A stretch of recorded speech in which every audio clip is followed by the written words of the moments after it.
Critical তো হচ্ছেই ক্রমাগত। তবে একটু আগে ডক্টর জাহিদ বলেছেন যে তিনি রেসপন্ড করছেন এবং তারা আশাবাদী এবং সবাই কাছে দোয়া চেয়েছেন। বেগম খালেদা জিয়া, যাকে বাংলাদেশের মানুষ দেশনেত্রী হিসেবে অভিহিত করেন, বিশেষত গত 15 বছরে যেভাবে তিনি নির্যাতন, কারাভোগ, এই সমস্ত কিছু মোকাবেলা করে ফ্যাসিবাদের বিরুদ্ধে লড়াইয়ে মানুষের আশা ভরসার কেন্দ্র হিসেবে ছিলেন। তিনি একটা নতুন উচ্চতায় গিয়েছেন। তিনি সাবেক প্রধানমন্ত্রী, বিএনপি চেয়ারপারসন, স্বৈরাচার বিরুদ্ধে লড়াই করেছেন, সেগুলো তো আছেই, কিন্তু গত 15 বছরে তার লড়াইয়ে যে উচ্চতায় তিনি পৌঁছেছেন এবং বিশেষভাবে অভ্যুত্থানের পরে বাংলাদেশের গণতান্ত্রিক রূপান্তরে এখন তিনি অন্যতম কেন্দ্রীয় জায়গায় আছেন।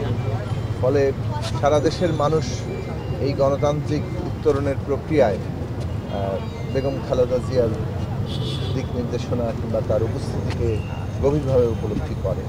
ফলে সবাই আমরা মনে করি যে সারা দেশবাসী তার জন্য দোয়া করা দরকার, আর দোয়া করছেন, এবং আশা করি দেশের মানুষের ভালোবাসায়, দোয়া এবং চিকিৎসকদের অবশ্যই সার্বক্ষণিক যে চিকিৎসা চলছে, তিনি সুস্থ হয়ে আবার ফিরবেন, আমরা সে আশা করি।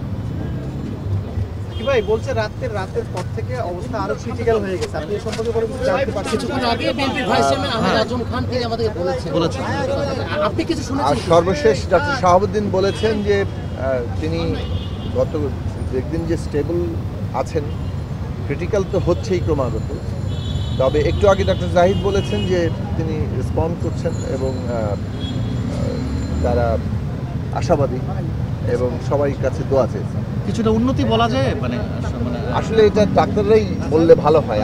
আমাদের এটা হয়েছে যে আমরা যে খোঁজটা নিয়েছি, তা আমি যেটা জিজ্ঞেস করছি যে আপনারা কী অবস্থা দেখছেন, স্টেবল আছেন, তারা চিকিৎসা দিচ্ছেন এবং তারা তাদের আশাবাদ নিয়েই তারা চিকিৎসাটা দিয়েছেন, আর সবার কাছে দোয়া চেয়েছেন।